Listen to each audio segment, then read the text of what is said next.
What's up, New York Mets Nation? Welcome to the Bat Cave. I'm your host, the Bat Fry, Kenny Fry. On this episode, what are we going to talk about? I don't know. We'll talk about something, I guess. The Mets, right? We will be talking Mets Brewers series and just all the excitement. Just the excitement, and we'll go from there. We'll go from there. I don't even know what to say right now. So we'll get her rolling here. I'll be back in 50 seconds.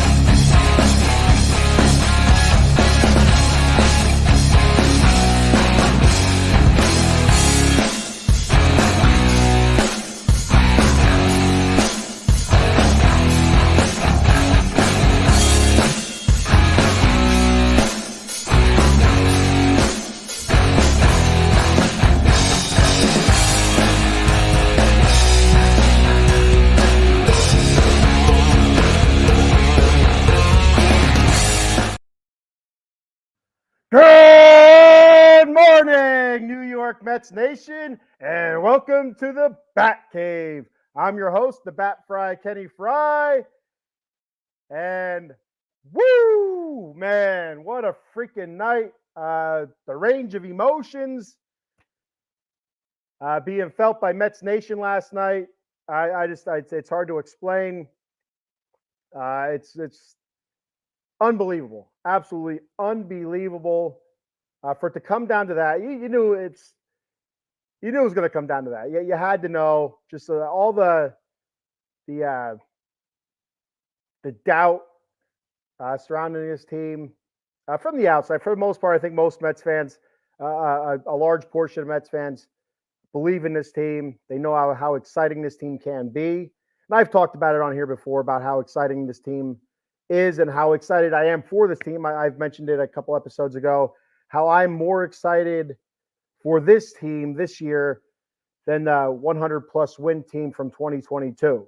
And now, for obvious reasons, where the 2022 team going into the playoffs were very flat. We're playing very, very flat at that time. They were out of gas. And this year's team is just, since the end of May, have the best record in baseball. And they've just been on a tear.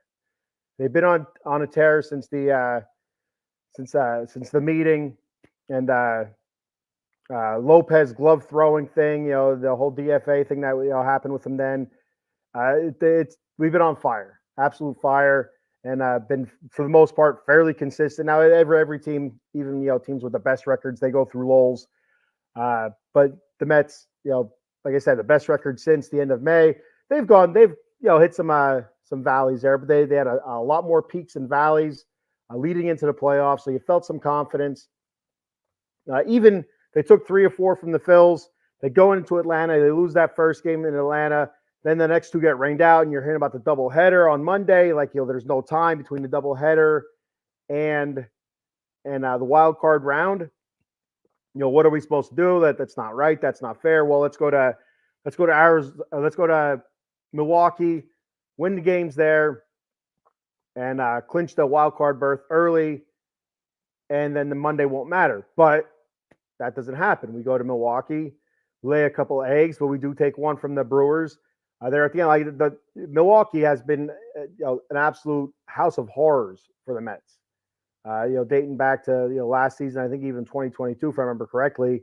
But it's just been awful. The Mets have played awful against the Brewers. They played even worse in Milwaukee, and getting that win, I think, before going to Atlanta, leaving Milwaukee, getting that last win of the series, I think was absolutely huge for this team's confidence, and it showed in that first game of the doubleheader against the Braves, where we just continuously battled back. We would get the early lead, we think we're in the driver's seat, and then we give it up, right away. And then Lindor comes up and he hits the 2-run bomb to put the Mets ahead. At that moment, the biggest home run, in recent Mets history that you can think of off the top of your head. I'm recent, the last few years. I mean, I'm not going to go back into the annals of Mets histories and compare home run to home run and situations and stuff like that. That is definitely one of the biggest regular season home runs in Mets history, and the Mets end up winning that game 8-7. Like I said, hit some struggles. The Braves were able to retake the lead in that game. Edwin Diaz goes out in the 8th inning, gets knocked around, gets blown up. The Mets retake that lead off the Lindor home run, and Diaz says to the pitching coach, "Am I going back out there?" Where the pitching coach says, "No, you're not going back out there." And then Diaz, finds Carlos Mendoza and says, "You have to let me go back out there. I can do that." And every Met fan that's been alive, since the last time they were at a World Series, which was that 2015, 2016. I'm not good with years, against the Kansas City Royals. We all remember the Matt Harvey deal, right? And I remember watching this game, and I remember rooting for Matt Harvey, and I was so pumped that they let Matt Harvey go back out. I think it was the 8th or 9th inning, whatever it was. I think it was the 9th inning, to try to finish that game off because he pitched so brilliantly and he had such a struggle that season. And it was a great season for the Mets. The first half not so much, but the second half the Mets went on a tear, and we had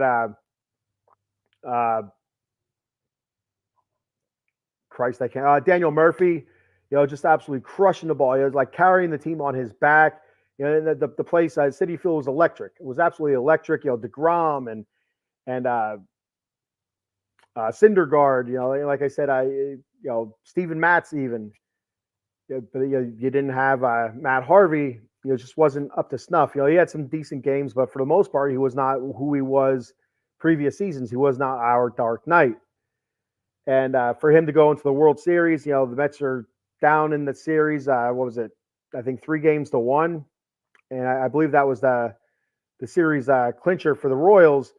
For him to pitch so well in that game, to get to go back out, to talk the coach into letting him go back out there, and then he unfortunately laid the egg. And that's kind of what he was remembered for then. The Matt Harvey game, they kind of call it. And I choose to remember that game as him pitching fantastically. And it was just one of those times where a coach has to use his better judgment and has to know when his starter is done. And so it kind of felt like that when Edwin Diaz told Carlos Mendoza, we're hearing this after the fact. You could see it with Matt Harvey during the World Series, where he went up to who was it? Was it the coach then? It wasn't Mickey Callaway. It was I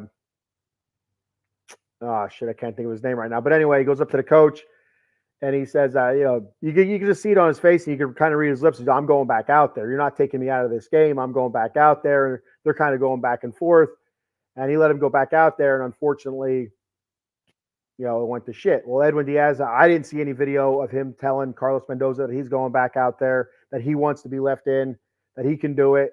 I didn't see any video of that, but that's the reports that I heard after the game, and into the next day, after the doubleheader was over.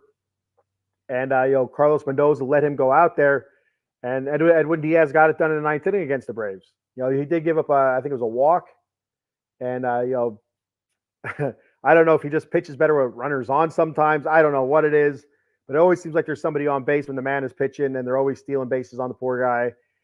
But he got it done, and the Mets clinched in that first game of the doubleheader, so they didn't have to worry about the second game. Kind of rest some guys, rest the bullpen a little bit. And so they go into game 1 there against the Brewers, and they, even though they lost the second game of the doubleheader to the Braves, it still felt like the Mets had momentum going into that game, and they did. It really felt like they did. It felt like they couldn't lose that game. Game 1 against the Brewers, they fell behind early. Severino had a little bit early game struggles there. Mets went down 2-0 after 1, but Jesse Winker comes up and hits a 2-run triple. And it really gets everybody going. I think that's in the second inning, and jawing with Brewers players, the pitcher jawing with Willy Adames, who was offering to take Winker out to the parking lot after the game and stuff like that. To meet him out in the parking lot.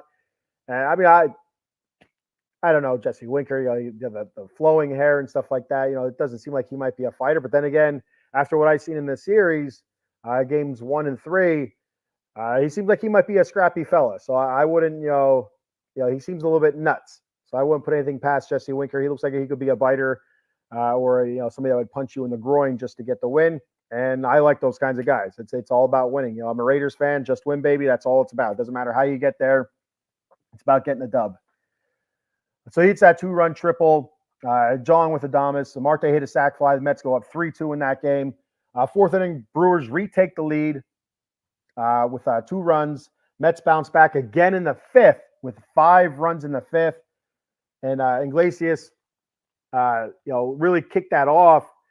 I can't remember who was on. I think somebody, Tyrone Taylor was on. I think he was on. He might have been on second when Iglesias hit the slow roller towards first base. At the first baseman, I think it was Rhys Hoskins, tosses it to the pitcher. I think it was Payamps, and Iglesias is busting ass down the line and dives head first to beat Payamps to that bag. And if he doesn't, well, actually, Payamps actually missed the bag, if I remember correctly. He might have scraped it with his foot coming back up over top of it, but his original plant, he missed that base by probably about a half an inch to an inch. And just that hustle, Iglesias busting ass down the line. That's what that man has meant to this team. Also, since they got him, since they brought him up from AAA, inserted him into the lineup, as a kind of like a fill-in player. Every time you get in there, you always felt the electricity. You'd always come up kind of big. Then the Mets started moving Jeff McNeil around a little bit more, and just to get Iglesias in the lineup more. They started using him at third base, for defensive purposes.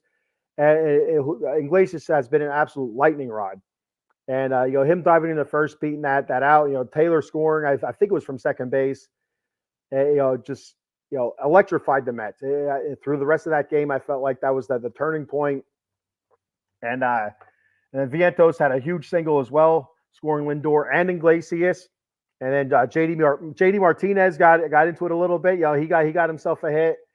Fantastic job. He got a couple RBIs, singling in Nimmo and Vientos, and that put the Mets up for the rest of the game. That was it. 8-4 win for the Mets.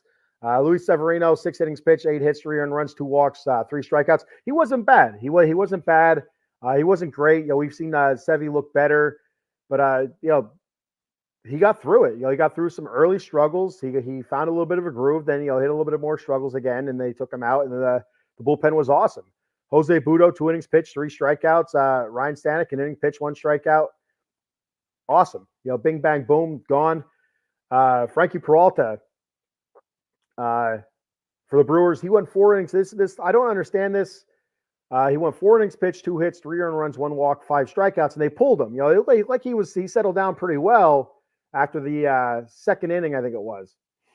After the second inning, he settled down pretty well, and he only had 68 pitches. They pulled him after 4 innings. And my first thought was they pulled him, to kind of use them later on in the series. But I mean, why would you do that? It's a short series. Maybe try to save your bullpen a little bit, because it is a fantastic bullpen, one of the better bullpens in Major League Baseball. But they decide to pull Peralta so he doesn't have to go through the lineup for a third time in that game. And it's one of those things I talked about last night at work. It doesn't make sense to me. These are starting pitchers. That's what they do. They go through the third, sometimes the fourth time through a lineup before they're being pulled out of games. And it doesn't. Coaches are over analyzing or over analyticalizing. I don't know if that's a freaking word or not, but I made it a word. So how about that? They're using analytics, way either not, I don't want to say way too much. They're using analytics despite probably better judgment. I think the coach, Pat Murphy, I think it is. He probably, if he had to do this 5, 6, 7, 8 years ago, he probably leaves Peralta in. But because the day and age we're in, where analytics is so huge in the game of baseball and it's utilized by so many teams in so many different ways, this is what the book says. So this is what we got to do. I just don't like that. I like the gut feeling part of it. I like, well, he's our starting pitcher. This is what he's done all freaking season is, go through the third time to the lineup, the fourth time if you have to, go 5, 6, 7, today's pitchers don't go very far into games, but fifth, sixth inning, and then go to your bullpen. But no, pulled him out early, only after 68 pitches, and it really shocked the hell out of me, but whatever, we'll take it. The Mets feasted on Brewers bullpen. I just want to say Trevor McGill is filthy. We got the wrong McGill on the team. No, I shouldn't say. I like Tyler McGill.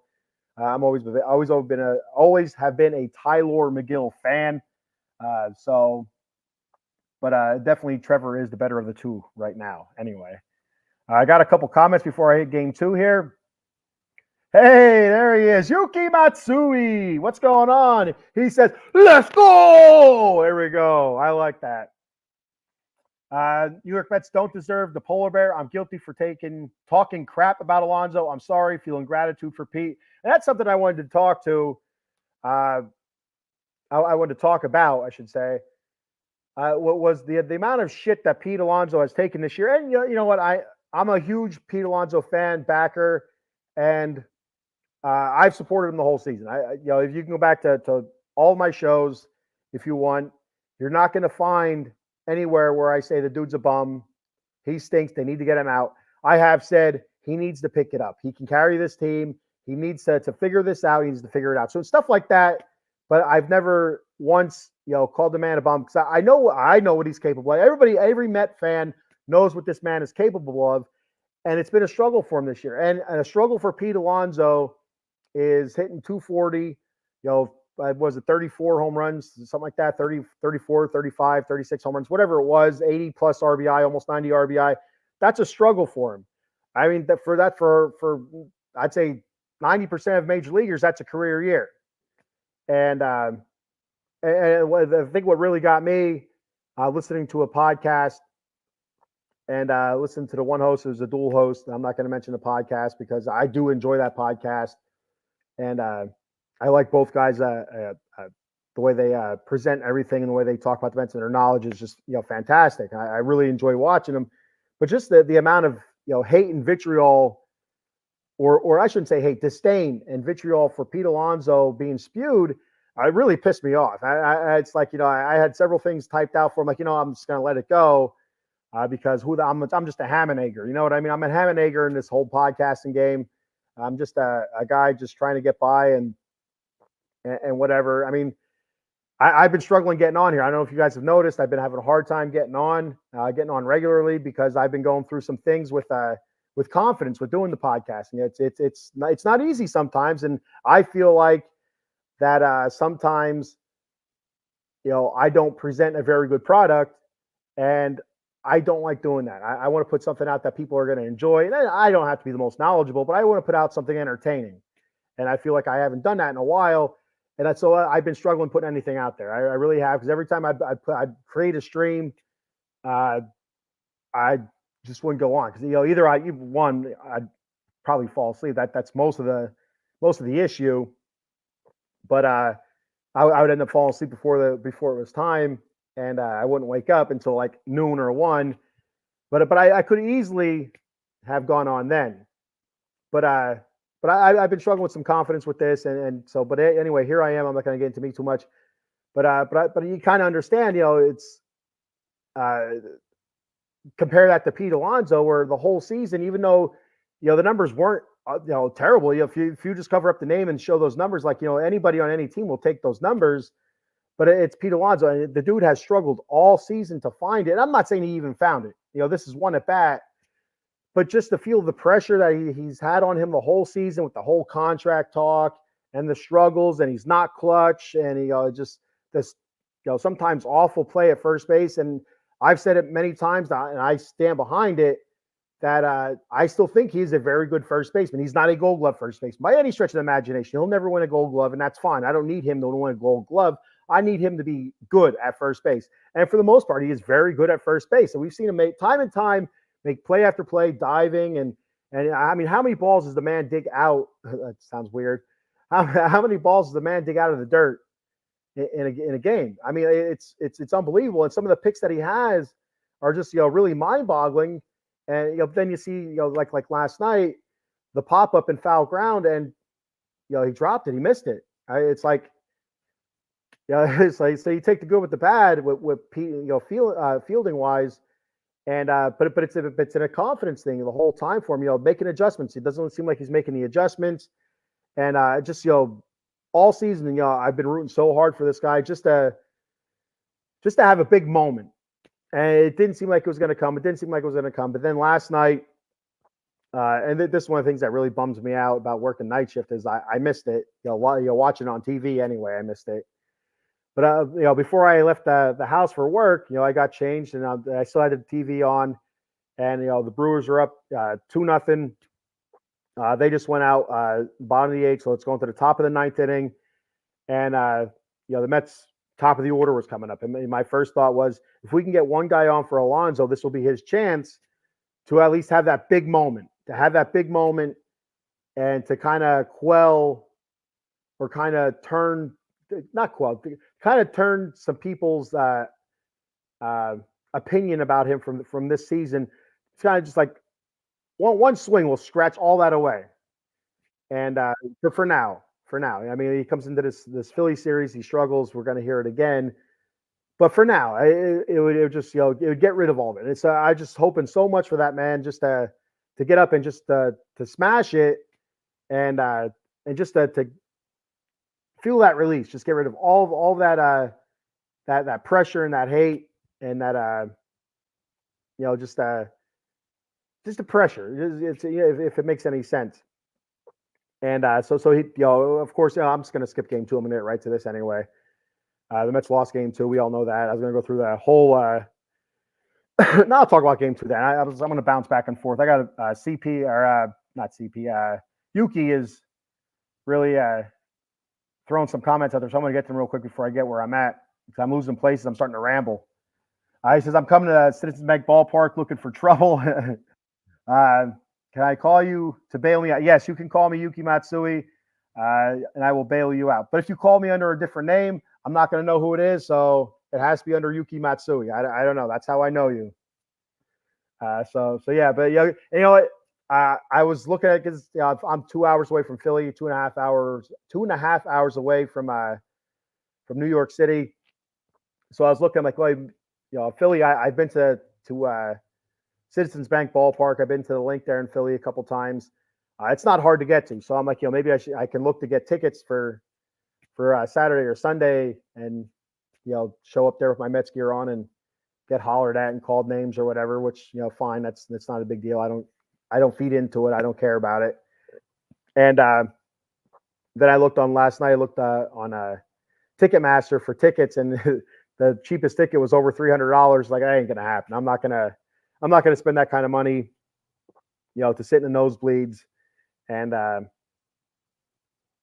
and watch the game. I mean, championship series or World Series, yeah, I think I would, but the NLDS, I just have a hard time doing it. Especially I have stuff going on this weekend that I don't want to miss with my kids. But then I'm looking at Tuesday up at Citi Field. I'm like, man, I've never driven to New York City. I'm always nervous that if and when I do, because I'd love to do it, that I'm going to get lost, and then I'm going to become somebody's back alley bride or something like that. And I don't want to be a back alley bride. I don't know about anybody else that's listening or watching right now. Right now we're at 21 live viewers, but I don't want to be a back alley bride. It's not something I'm really cut out for. I don't think so. Anyway, I've never done it. Maybe I am cut out for. I don't know. I don't want to find out. I really don't. So that makes me nervous. So I always, think maybe a bus trip up, because there's a local company that runs bus trips up to Citi Field once a season for the Phillies fans, and so I always thought about doing that. But anyway, I'm kind of rambling on again. Yuki says 5 reasons Philly will lose. 1, Christopher Sanchez just got a newborn. He might be exhausted and unfocused. Yeah, absolutely. I have 3 kids, so I know all about that. The smell of baby vomit, curdled milk and stuff like that, it sticks in your nose, and that's gonna stick with him for a while. So yeah, so that's absolutely 1. 2, Mets fans will take over Citizens Bank Ballpark and Phils lose home field advantage. And that's an interesting point. Something I was going to bring up, Yuki. I did see one of the iconic Phillies super fans. There's somebody that was on the Out of the Box Sports Network for a show at one time as a guest to a host, and I'm not going to say his name, but anyway, he was already complaining online that the Phillies fans need to buy these tickets because Mets fans are out here buying them all up and driving the price up and stuff like that. They're going to try to take over, Citizens Bank and whatever. I'll tell you, it's going to be. I think it's going to be split. They're getting ready for a Red October, which if you've seen the playoffs the last couple seasons at Citizens Bank Ballpark, and I love baseball and I enjoy watching those games because that place is insane. It's packed to the gills, and the crowd is rabid, and it's the teams that the Phillies have played in the playoffs the last few seasons, it's been almost like 99% Phillies fans in those stands, but it ain't going to be this time. It will not be this time. I'm not going to say it's a 50-50 split, but it's going to be a lot closer than when it's been the last few seasons for the Phillies, where the fan base is going to be not uncomfortable, but they're not going to be as loud. There's going to be back and forth as long as the Mets can stay in these games, and just like they did this last 4-game series against the Phillies that was up in Citi Field. They played extremely well there, and we're going to see I think we're going to see what this Philly fan base is made of. This rabid fan base you hear in Red October and ringing bells and whatnot, and bedlam at the bank, from a couple seasons ago, and I came on here last year after they were eliminated. It's bedtime at the bank, and it was what it was. I thought it was kind of funny then. I think it's funny now as well. Number 3 reason the Phillies will lose: the Phillies are soft and can't punch back. The one thing I'll say about that is they do have the players to punch back, and that's the one thing that has me nervous is that guys like Bohm, Castellanos, Schwarber, of course Harper, JT. They've been almost dormant the whole season. Like you haven't, early on when they got out to that huge lead, they had a huge first couple of months, fantastic, best team in baseball. Those guys were outstanding, absolutely outstanding. And since they had that such a big lead in the East, you haven't heard a whole lot of consistency out of them. They're kind of dormant, but still just getting the job done. And it makes me nervous that they wake up for this stuff. That's why I was kind of glad they had the bye. They don't have that I don't want to say it, the word I'm looking for is escaping me. I don't know. Words are always escaping me. They don't have the advantage. There we go. Advantage of being able to continue to play to stay hot. They have that. Basically what's like a week off almost before they have to play again. And so you'll hope that some of those guys get even more cold. So we'll see what happens. But they do have the guys on that team to battle back.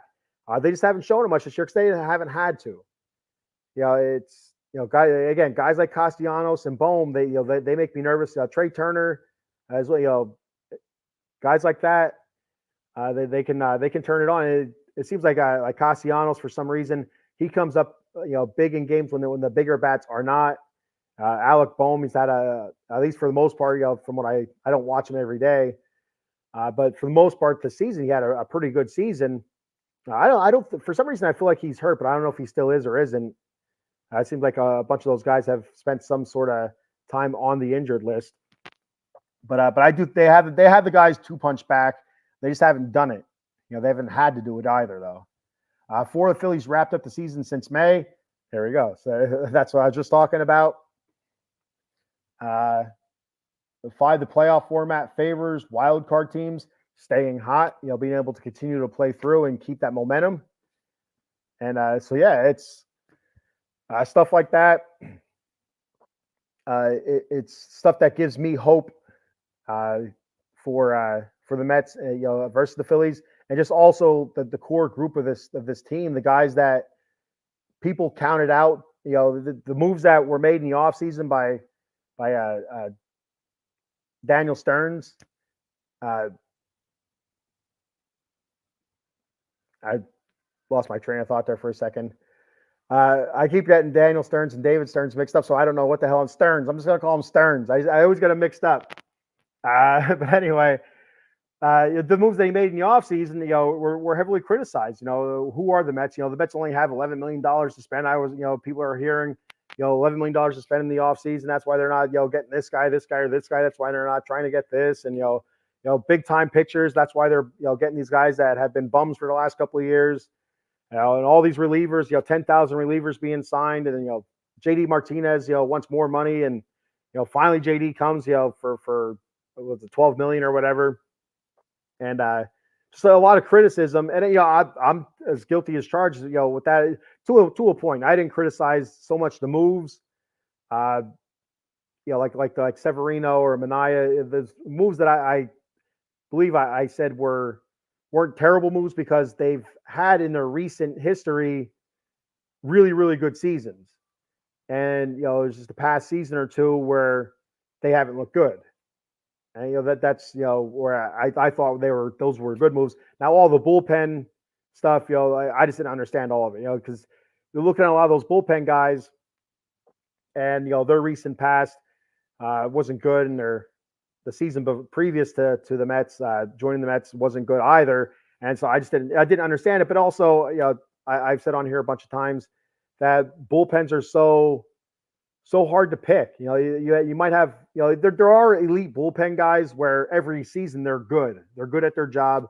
But for the most part, I think for the most part, 75% of bullpen guys have a ton of up and down seasons where they'll be up one season, have a terrific season, sub 3 ERA and striking people out and coming up in big situations and making the big pitch.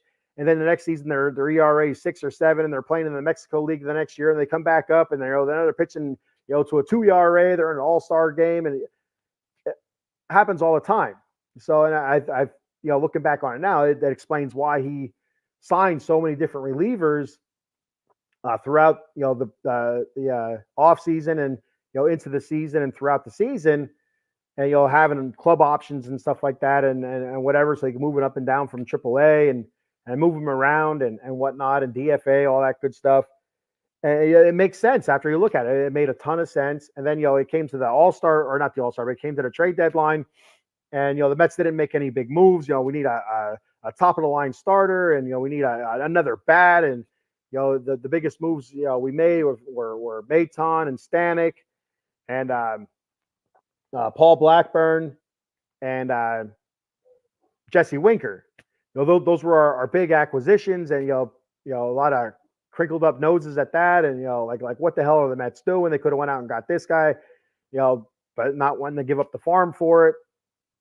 The Mets didn't. They went and got some guys they thought that could make this team stronger, and for the most part they have. I thought Stanek hasn't pitched great down the stretch for the Mets, but he hasn't been terrible. I don't think he's been okay. Maton, he for the most part he was good down the stretch, and there was a couple games where he wasn't so good, but for the most part, I'd say he was good. Blackburn, you didn't get to see a whole lot of him, a couple games, and that was it before he got hurt. And then Jesse Winker, not great, but he had a couple big at bats, made some couple a couple big hits down the stretch, and and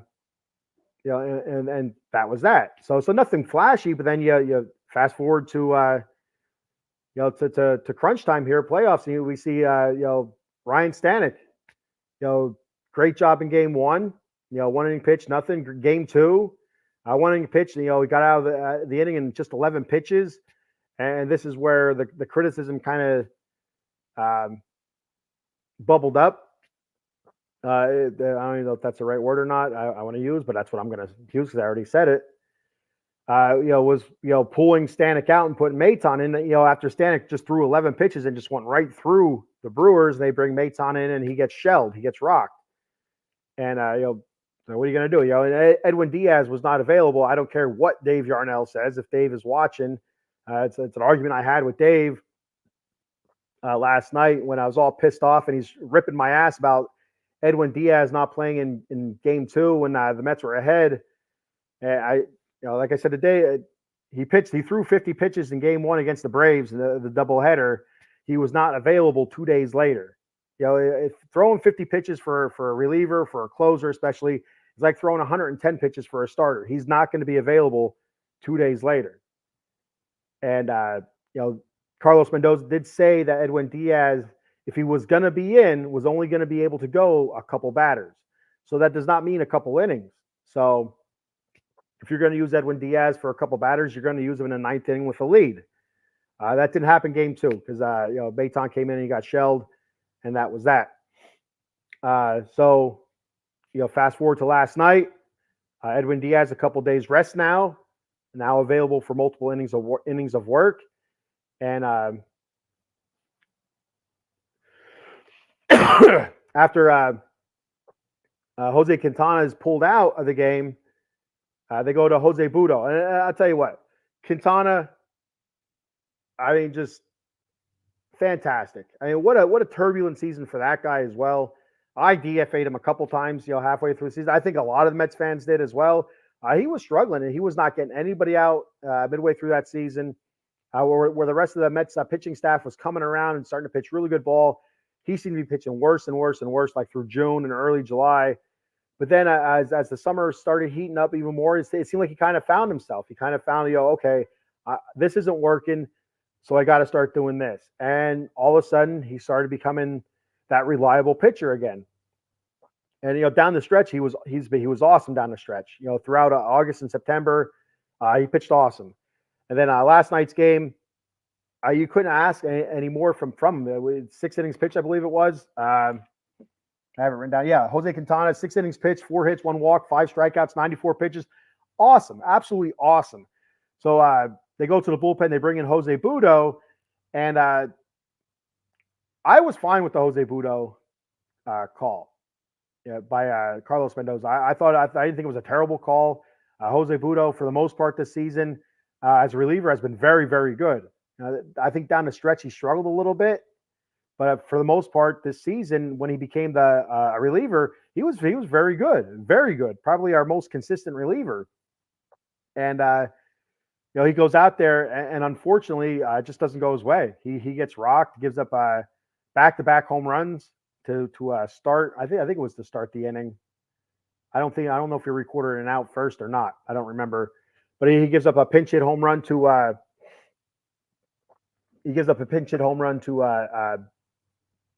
the guy from that old TV show 24. Remember that old TV show back in the early 2000s or whatever it was, 24 with Jack Bauer. This was it Jake Bowers? I think it was. I think I have it written down here. Trevor Bowers. Trevor Bowers. I think that's his name.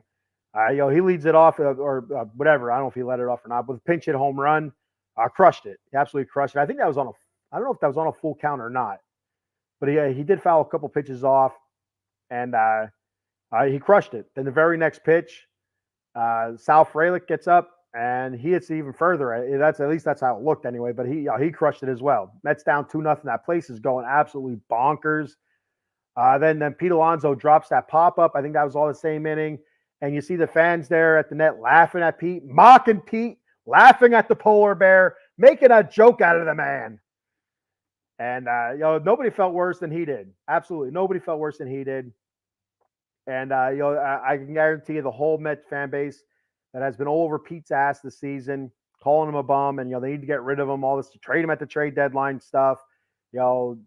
Pete's not welcome back. Find somebody else. All that good stuff. Mark Vientos is going to take over for Pete Alonso. I heard that one 1,000 times. Mark Vientos could play first base. Don't re-sign Pete. So I can imagine that part of the fan base was like, oh, this idiot again is going to kill us. This idiot, here he is. He can't hit now. He can't catch the damn ball. They were probably just spewing the polar bear hate everywhere. And I'm not going to lie, when he dropped it, I'm like, dude, you got to be fucking kidding me. You got to be shitting me, Pete. Really?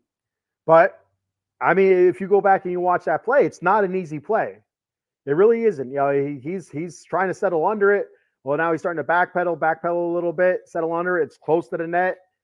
It's not an easy play. It really isn't an easy play. It's not just a normal run of the mill pop up, there was a couple things that came into play there, and that led to him dropping it, and led to him losing his place. And again, I'm not a Major League Baseball player, nor have I ever been a Major League Baseball player, but I did play a little bit of baseball, and I was a catcher. And the thing that I struggled with the most, I thought I was a pretty good catcher. Nothing got by me. I dug the balls out of the dirt really well. I was a hell of a blocker, great arm, very accurate down to second and third base. Had a hard time throwing back to the pitcher for some reason. People didn't steal on me. I was good at that, but pop-ups. I had a hard time with pop-ups. You get up there, you get underneath the ball, and you lose yourself. You lose yourself, your surroundings and stuff like that. I always struggled with it. No matter how much I practiced it, I just could not get that part of it down. Now, if when I was out in the field, when I play a little bit of third base, if I got a pop up there, no problem. But just that the straight up pop up, at behind home plate, I just struggle with. And so that's something that reminded me when I watched Pete trying to get under that ball. It kind of brought me back to that. It was almost kind of like a straight pop up. I'm sure it was super high. And he's trying to settle himself under it. Well, he's not settled. He kind of starts backpedaling, moving over, getting close to that net. He kind of loses himself, and that's it. That's ball hits off the glove, and it's a drop. So it is what it is. It didn't come back to hurt us, So that's good right there.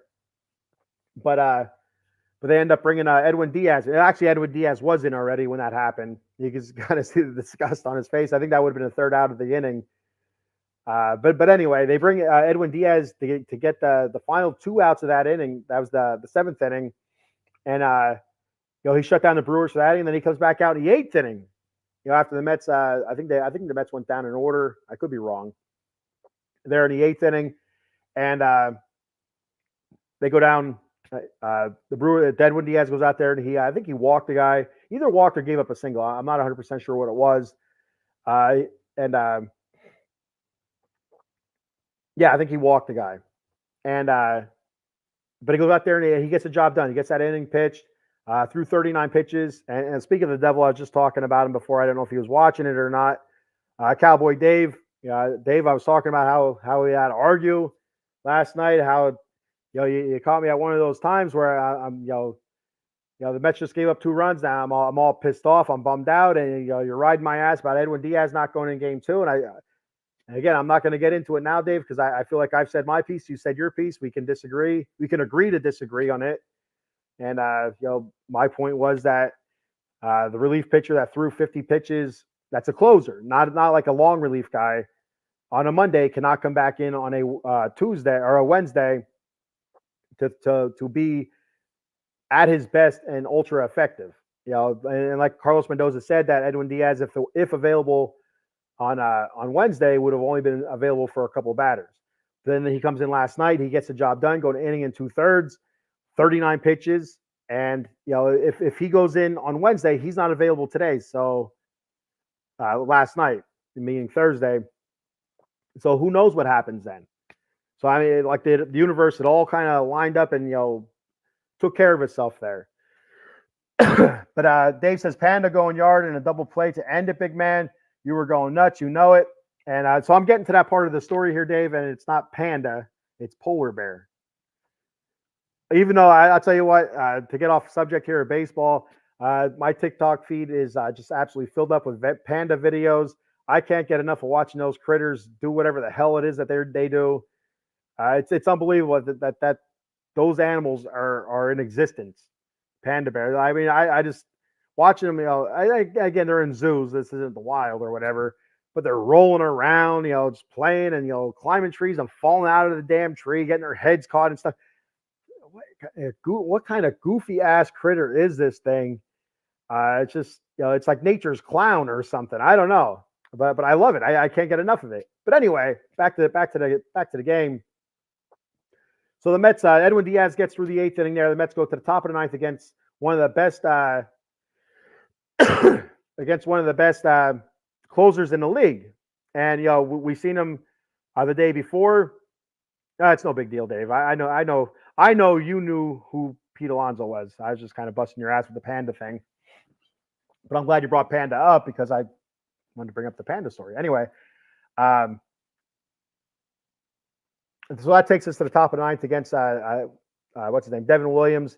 one of the best closers in the league. We saw him on Wednesday, and he was filthy, absolutely filthy. Looked unhittable, and so he come out to this, and top of the order, and I can't watch it. I have to go to work, so I hurry up down the steps. I get in my truck. I start the truck up. I have to wait a few, like 30 seconds or whatever for everything to come on, and then for my phone to sync with the truck so I can put on the game on the MLB network. And then I hear the sweet velvet tones of Howie Rose come through my ear, through my speakers. It's like, all right, we're going. We're golden here. Let's go.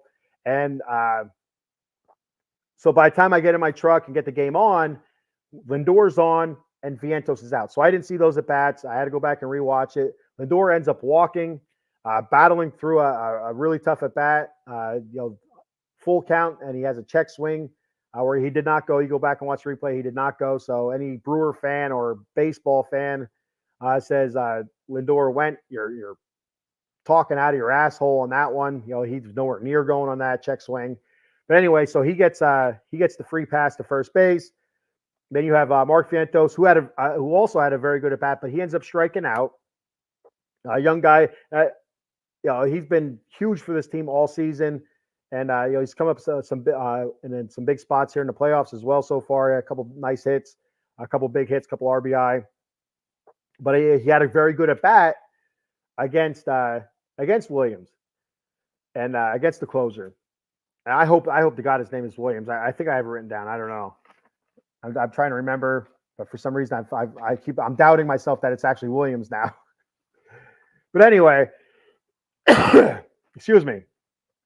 Those are pitches that he has to throw just to get Vientos out. Vientos has found a few balls off, making him work extra harder, and that's also giving the guys behind Vientos, extra pitches to see. So they're seeing more and more of this guy's repertoire. Repertoire. Yeah. But anyway, and that's giving them more opportunity to kind of, okay, this is what we can do. This, get on this. Nimmo falls behind in the count. I think he was down 0-2 or 1-2. Fouls a couple off. There was a foul ball. I think it was to the first base side. It would not have been any good. That would have been very bad. That would have been double played. Same thing with Vientos. He had a foul ball to third base. That if it was caught, there was a chance that could have been a double play. I don't know if they would have got Lindor at second because it was pretty far out of the way, and it would have been one of those where he had to stop and turn. They probably definitely would have got Vientos at first, but there was a chance it could have been a double play. So thankfully that was foul. And so Nimmo's up there, a couple foul balls. He's staying alive, and finally he gets one. He rips it up the middle, just in between the second base bag and the second baseman. That gets Lindor from first to third, and that has Nimmo at first base for Pete Alonso. Pete comes up. I'm listening to this. I'm actually going past the Burger King and a Long John Silver's that's by my house, coming up to the red light to turn onto the highway to start heading to work. And I'm pulling up, and the first pitch is in. It's a strike. It's like, come on, Pete. Find a gap, buddy. Come on, Pete. I'm cheering. I'm talking to myself here. I'm cheering him on. Then the next three pitches aren't even close, and Howie Rose is building it up. You gotta love Howie. He's building it up. This could be Pete Alonso's last at bat as a New York Met. Can he add to his legacy? Can this be it? Be the at bat that erases a season filled of doubt and pressure and this and Howie just keeps building it up. So it's a 3-1 count. And the closer throws a changeup on the outside edge. It would have been a strike if you watch it. It was in the little box that they give you to look at. So it would have been a strike, and Pete crushes it. It's a laser beam. Now listening to Howie's call, the way I pictured it, the way Howie's call was, I pictured it being a high fly, like a moonshot. The way he called it, and your word for word, I can't think of it right now. But I've watched it so many times, from last night to this morning, just watching it. Just listening to that call and watching that play, that home run. And he calls it. I'm there gripping my steering wheel, and I'm at a red light. And I pull up to the red light to get on the highway, and it's still red. And he says, it's gone, it's out of here. I don't know. I've never screamed like that before. I screamed, let's effing go, let's effing go. If it was summertime and my windows were down, people would be looking at me. Thankfully, it was 20 to 10 at night. I'm on my way to work. There's a couple people next to me in the turning lane, but I don't think they heard me. I'm screaming as loud as I can, as loud as I can. I even hit my chest a couple times. I took a look at my Fitbit as up to 125 beats per minute. I don't know if that's good or bad, but it's not normally that. Usually it's a lot lower, like in the 70s, 80s. Kind of resting is like in the 60s or whatever. And I just I was so jacked up. I haven't felt like that in a long time, and I just elated. And then you have Iggy comes up next. He ends up grounding out, I believe. And then Jesse Winker, the dude, game one, like I mentioned earlier, jawing with Willy Adames and, getting his team fired up after he had that 2-run triple and to put the Mets ahead. And, Willy Adames looking, as, hey, meet me out in the parking lot kind of stuff or whatever. And Jesse Winker, he didn't care. He jawing right back. What the hell does he care? And so he gets up. Every time he would be up, they boo him. Boo. So we have that bad guy. We have that guy that people think's an asshole, and I think that's important sometimes on a team in the playoffs. You need an asshole on your team that everybody hates.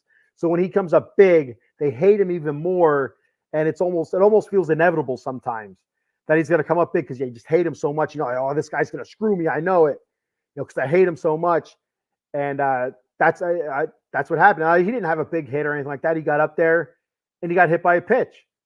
Okay, that's a base runner. All right, okay, that's not bad. But the big part of it is the part where he reaches in and grabs her heart out is when he goes and steals second base on him. Puts another guy in scoring position. Starling Marte, who down the stretch here has been pretty much a hitting machine. He's been very good down the stretch. And they've been using him in all the right situations, keeping him out when need be, putting him in when need be. And when he's in, he's done a hell of a job. And Jesse Winker stealing second base was absolutely huge. So he has the Brewers' heart in his hand right now. And Starling Marte finds a hole between the second baseman and the first baseman.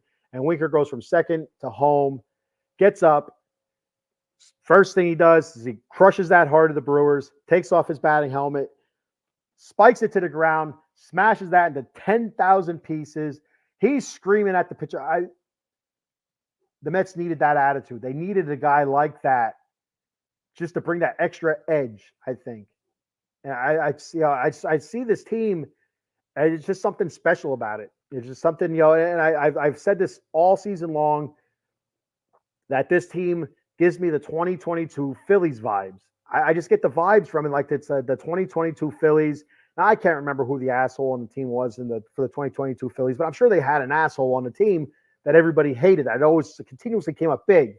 But I've compared their seasons, so many different times where the Phillies, just started off so terrible in 2022, and they kind of would play good, they'd play bad, they'd play good, they'd play bad. Or their starting pitching would be inconsistent, their hitting would be inconsistent, their bullpen would be inconsistent. Like when one part of their team would be inconsistent, another part would be consistent. Like nothing was ever lining up, but when it did, it was magical. And that's this Mets season where it started out so bad. They started out 0-5. And who else remembers that series against the Brewers where Rhys Hoskins, I still thought was a dirty slide, but whatever, it is what it is. In today's baseball, it was a dirty slide. In baseball from a few years ago, maybe not. But in today's baseball, I felt like it was a dirty slide. And Jeff McNeil, yelling at him and giving him the shit and whatever. And Rhys Hoskins gets up and he goes trotting back to his dugout. And that's when Rhys Hoskins decides to start talking shit. When he's in a dugout with all of his other teammates surrounding him, then he starts talking shit back to Jeff McNeil. Little Jeff McNeil, who has a nickname of Squirrel. And he has to run back to the dugout to start talking shit. So, I mean, but you remember that, right? It just started off so poorly. And, then May was just absolutely, like Frank the Tank called it the May malaise. It was just, it was awful. And then June came and took off like a rocket. Like I said, after the Jorge Lopez thing with the throwing of the glove and and the way he shit talked the Mets after that, the clubhouse, and then the closed door meeting that was called by the team leaders, uh, mainly Lindor. And just ever since then, it's taken off like a rocket. And there's been moments throughout the season where the offense was inconsistent, but the starting pitching was consistent. The offense would become consistent, but then the bullpen would be inconsistent. Just waiting for that stuff to line up, and it seems like it's finally starting to line up here down the stretch. Even though they had a rough series in Milwaukee at the end of the season there, but everything seems to be lining up. Just kind of reminds me a lot of the 2022 Phillies, and it still does. It just seems magical. That team, so many different things happened in the 2022 Phillies throughout the playoffs that just felt magical. It felt like that was a team of destiny. Now they made it to the World Series and they didn't win, but it was a hell of a run to the World Series. It absolutely was. That's where you get the Bedlam at the Bank and the Red October stuff and ring that stupid ass bell. That's where you get all that from. And that's how this Mets team feels. The oh my God stuff. The Iglesias. Oh my. The whole hand thing and the thing. You gotta love it. You have to love it. It just feels special. I don't know what it is. It's a whole multitude of things coming together, and it just feels like it's a team of destiny. Now I could be flat wrong. They come out here laying egg against the Phillies. But even if they do, you can go back and look at it and just say this was a special season. This was a season where nothing was expected, and it didn't look like we were going to go anywhere anyway. The first 2 months of the season, and to end up where we were, winning the way we were, the way we have, it's just a memorable season, no matter what happens. So anyway, kind of lost my train of thought again. Jesse Winker taking heart of the Brewers and crushing it. Starling Marte knocking him in, and it's him spiking that helmet. And I think one of the more special things to me seeing last night after watching all these different videos, fan videos, the Citi Field watch party, which Yuki Matsui mentioned right here. I had put up. He got to watch the Citi. I got watch party tickets at Citi Field for Saturday for $10. And that's something I also thought about, Yuki. Again, driving to New York City makes me extremely nervous because I don't want to become somebody's alley bride, a back alley bride or nothing like that. That makes me nervous. But anyway, but I also have stuff going on this weekend that I don't want to miss with the kids. So it's one of those things. And but $10, you can't beat that. I'd absolutely love to go to a watch party. That'd be awesome. That'd be so awesome. And but one of the more special things to me that I seen from the end of that game, Francisco Lindor, unquestioned captain of this team, unquestioned leader of this team. In my opinion, the MVP of the league. The best player in the National League is hands down Shohei Ohtani. Everybody can agree with that. He's the best player in the league, in the National League. Or I don't know, him and Aaron Judge. Me personally, I take Aaron Judge, but whatever. That's they're both the same. If you ask me, the guys are just awesome. But MVP, most valuable player to their team, I think has to be Francisco Lindor. Has to be your MVP. Now you can look at Shohei Ohtani. You take Shohei Ohtani off of the Los Angeles Dodgers, they are probably still in the same spot they're in right now. You take Francisco Lindor off of the New York Mets do not sniff the postseason. So, to me, that's the definition of MVP. He is absolutely, by far and away, the most valuable player on this team, and he should be the most valuable player in the league. He's not going to get it. It's going to be Shohei Ohtani, but they're wrong. The voters are wrong. So, Lindor will get some votes, and him being hurt down the stretch didn't help any, but it just adds to the mystique, to the aura of the 2024 New York Mets. And one last thing before I start to check out here, because I'm starting to wind down here. My mouth is starting to dry out. I'm starting to run words in together because I worked last night and I'm pretty tired. Excuse me. But anyway, Lindor. I get back to my story. Lindor giving an interview to ESPN, which is absolutely awful to watch baseball. I can't stand the commentary. I just wish they would let you watch your team's commentary. You know, if we have Gary, Ron, and Keith, we should be able to have those guys back. You know, just for the playoffs. I just can't stand that it has to be ESPN. It's terrible. It's awful.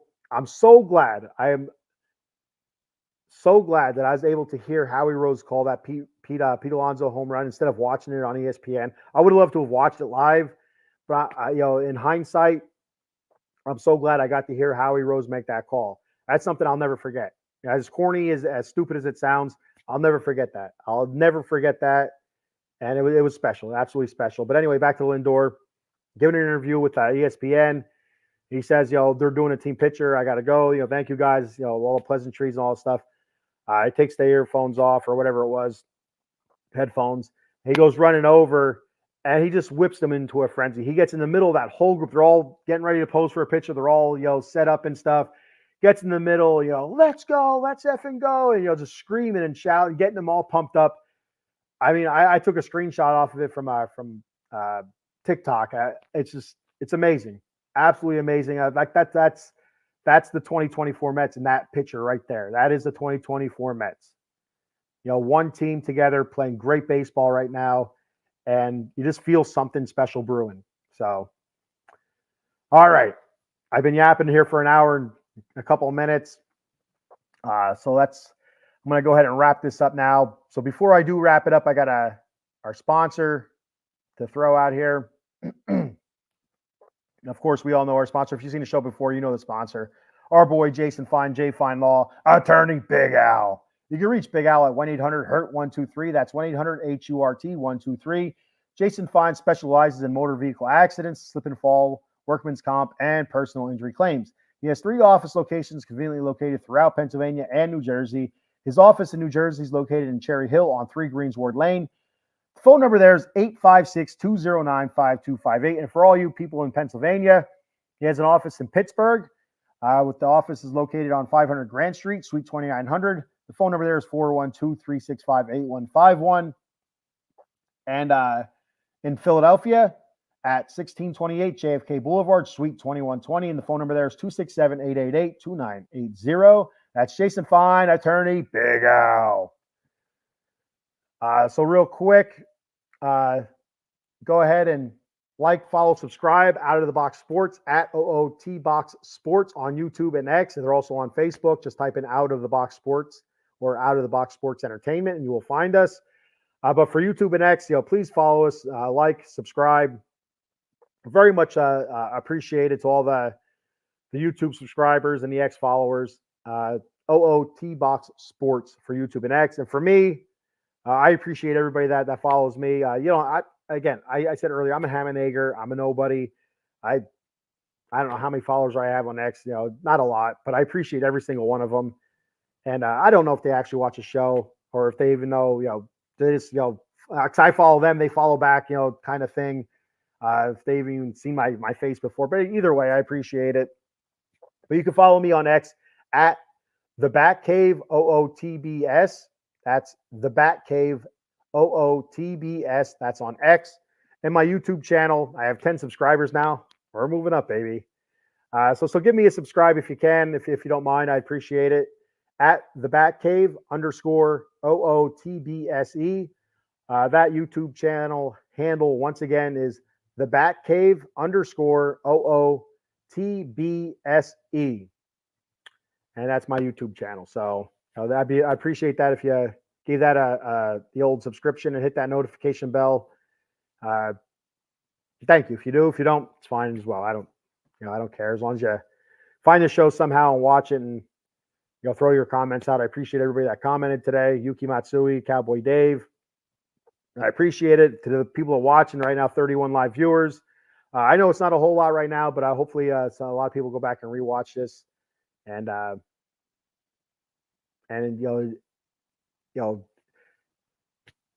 enjoy this moment in New York Mets baseball history, and then just just enjoy it. Just soak it in. Appreciate it for what it is, and then let's move on to the Phillies and let's put our foot up the Phillies' ass. That's all. Yeah, I got to hear FTM quite a few times last night at work from my boys, my homeboys that work there. A lot of fuck the Mets. Well, guys, like I say, fuck the Phils. But I don't spell it the way you guys spell it. It's a PH, so it's not a curse word. Phillies. Everything's PH with them. So PH. Uck the Phils. So fuck the Phils, and it's gonna be a lot of fun. It's gonna be a lot of fun. It's gonna be a great series, and may the best team win. And be nice to each other at the stadiums, for the love of Christ. There's no need to beat people up or throw stuff at people or throw beer on people just because they don't like the team that you like. Be civil, be adults, enjoy yourself, cheer for your team, root for your team, and then go home all in one piece. So, all right. So that's all I have. Thank you, everybody, for checking the show out. I'm going to try to go live Saturday night. It's going to be really late if I do, because I have a lot of stuff going on Saturday night. I'm not even going to be able to watch the game. I'm going to be listening to it and following it on Gamecast on ESPN, which, again, is a bummer, but it is what it is. Family comes first. And, yeah, so that's all I got to say. So look for me maybe Saturday night for a recap of Game 1. If not, Sunday. And after Game 2, I'll go on there and hopefully be a happy Met fan. All right, so that's all I have. Thank you, everybody, and let's go Mets.